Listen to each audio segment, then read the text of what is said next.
What is up, ladies and gentle nerds? It's your boy Graham, also known as HamHawks42 on the internet, and today we are looking at Siona, captain of the Pyleas. And I have a couple of thoughts on this, and a huge shout out to my buddy Beans and Eggs, one of my mods over on Twitch, twitch.tv/HamHawks42.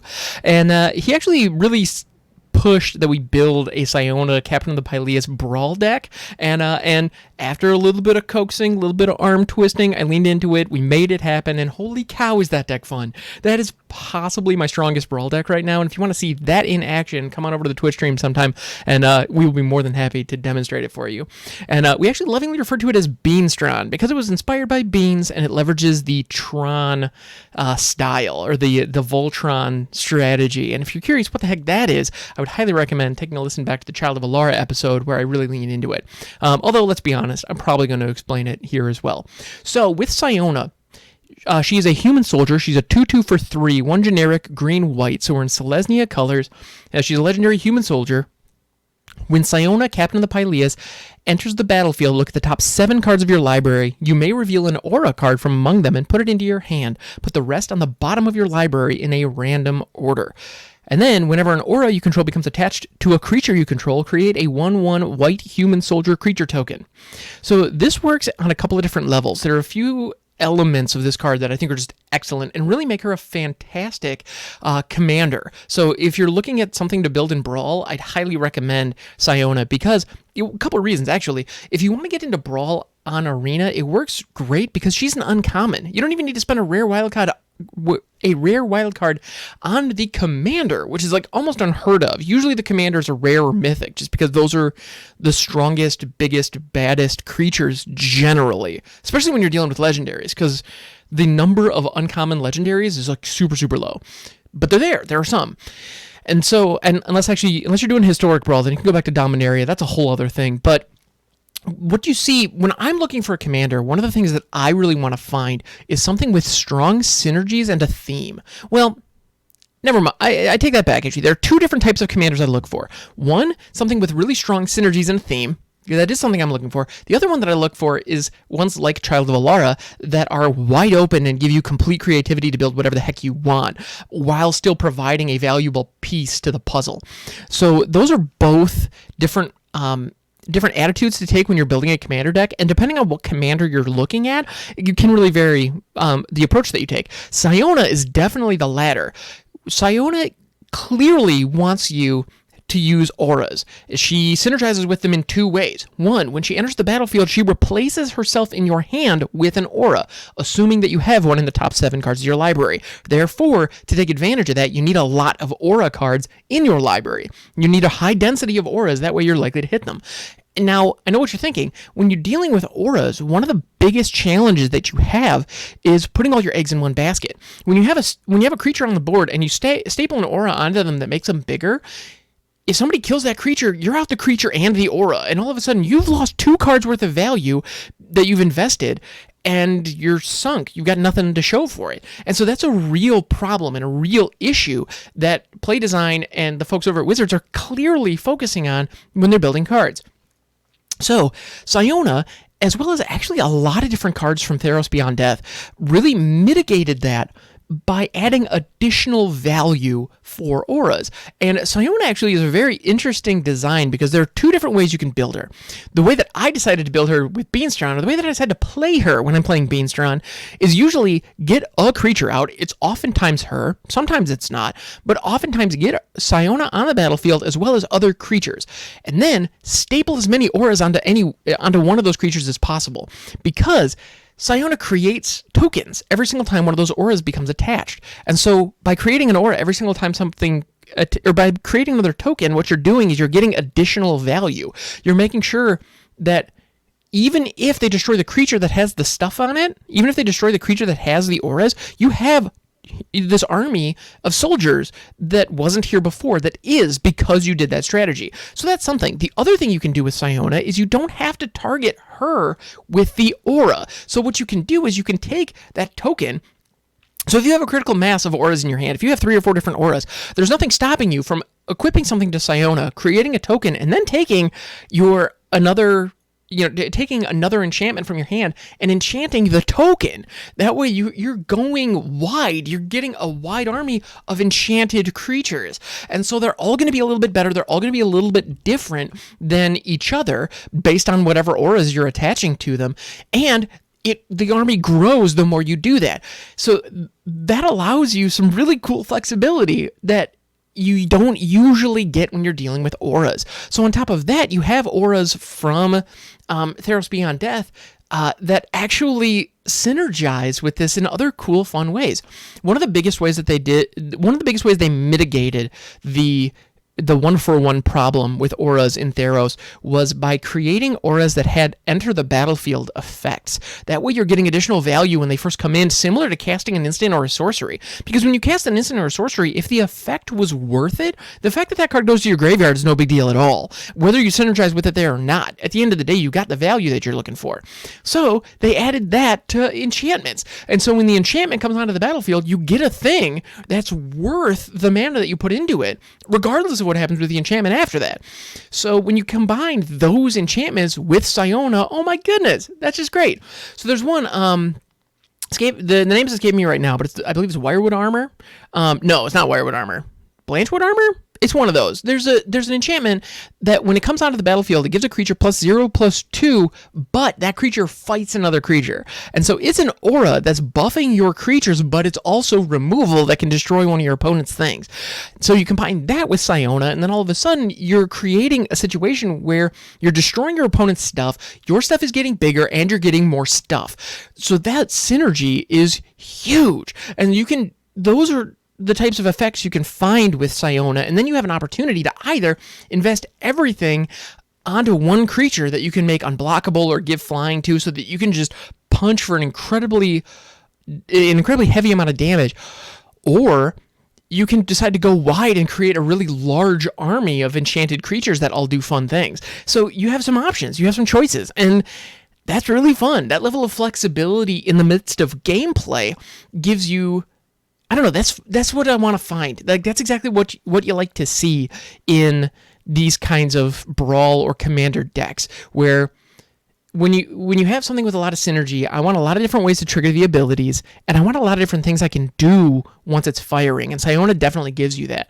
The other thing that I'd want to call out, the other key piece of building any deck that is focused around enchantments coming onto the battlefield are Enchantress style effects. Now, if you're curious what that's referring to, I would highly recommend taking a listen to our Argonthian Enchantress episode, where we go into it a little bit further.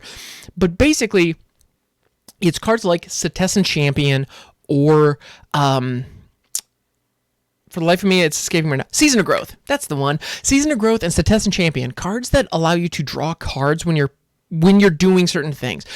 In the case of Setessan Champion, you're drawing cards as enchantments are entering the battlefield with a Constellation trigger. Great, that does the job. With Season of Growth, what happens is you draw a card every single time one of your creatures becomes targeted with the spell or ability. So if you or with the spell rather, I don't think it counts abilities. But in any event, when you have Season of Growth and Setessan Champion in play, when you target one of your creatures with an enchantment spell, you're drawing 2 cards. And the nice thing about Brawl and Commander is you want redundancy, because there's a high variance because they're singleton formats. And so having both of those, if you can get one of them online, you're going to be drawing additional cards for doing the things that you were going to be doing anyway. And that helps restock your hand with other auras that you can then staple down on top of other creatures, so you're using up all of your available mana every single turn. The other thing that I'd like to call out with this specifically is the type of ramp that you use. Whenever you're dealing with Brawl or Commander, ramping is important. Getting access to additional mana earlier than you're supposed to is key. Everybody does it, so you just need to do it to keep up. Now, it'd be really easy to just throw Arcane Signets and a handful of Mana Rocks in and call it a day. But with Siona, that doesn't work as well as it could, because there are auras that give mana ramp. So things like Wolf Willow Haven, I think it's Wolf Willow Haven. Anyway, they're enchantments that enchant onto your lands to create it so that they tap for more mana. When you have those, now, they don't trigger directly with Siona necessarily, because they aren't targeting creatures you control, unless you've turned your lands into creatures with something like Nissa. So that's an option, and that is one angle you can take with this to get some additional synergy. And Nissa's just freaking amazing, so she's probably going to be the best 5-drop in any deck she's in. And as a result, actually, I don't have her in Banestrond, but if you put her into one of your Siona decks, I wouldn't judge you for it. Well, more than I would judge anybody for running Nissa, but that's beside the point. That's just me being a Magic hipster that's trying to avoid good cards. That's a whole other topic for a whole other day. If you want to hear more on that, twitch.tv/Ammox42. But with things like Wolfwillow Haven, they do synergize with constellation triggers. So if you have something like a Nessian Wanderer or a Setessan Champion that have constellation triggers that occur every single time an enchantment hits the battlefield, which you should have because you're going to be playing these enchantments, if you have those on the battlefield, all of a sudden enchanting your lands to produce extra mana do synergize with them, and you will be drawing cards off of that ramp. So you're getting the additional value plus, and they synergize nicely. So it's one of the few situations when enchanting your lands to ramp might actually make more sense than fetching out additional lands or adding artifacts that produce mana. So those are the three main styles of ramp, and in this case I would go enchantments, and it's one of the few cases in which I would, because enchantments generally aren't quite as good as a lot of the other options. They limit you in a way that others don't. Now, there is one thing when it comes to enchanting your lands. If you have access to additional mana, so Wolfwillow Haven costs 2.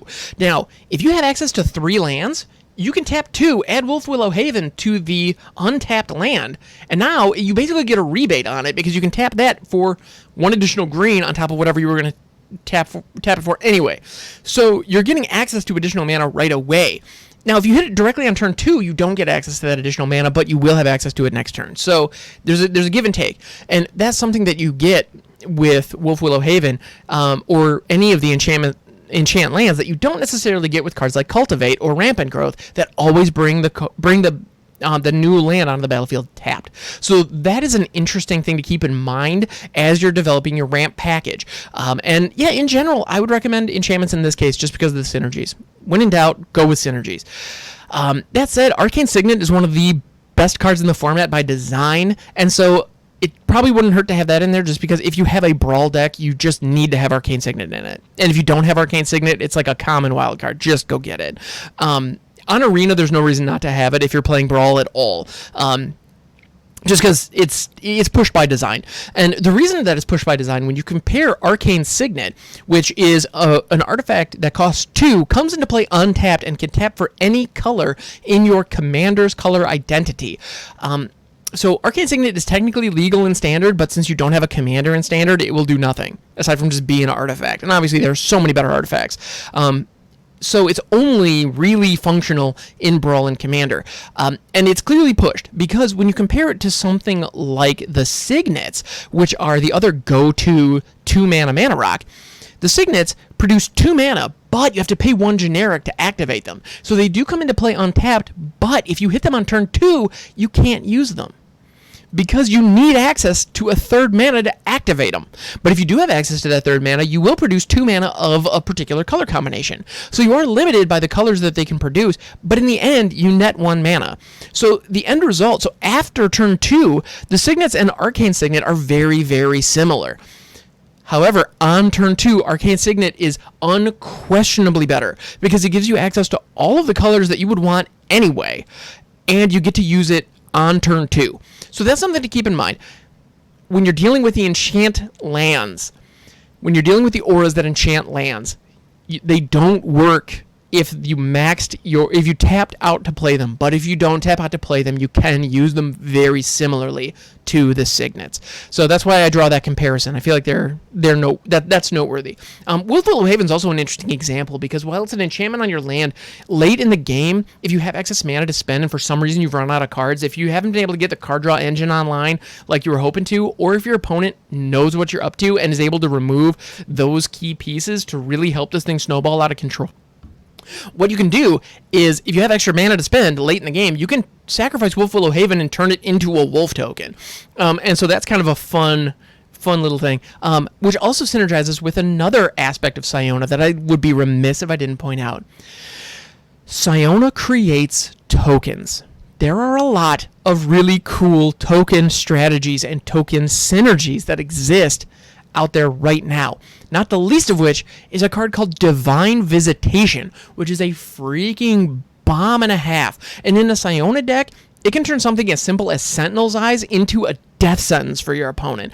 Because the way that it works, with Divine Visitation, it is an enchantment for 5 that says whenever you create a creature token, instead of whatever it was going to be, create a 4/4 flying angel instead.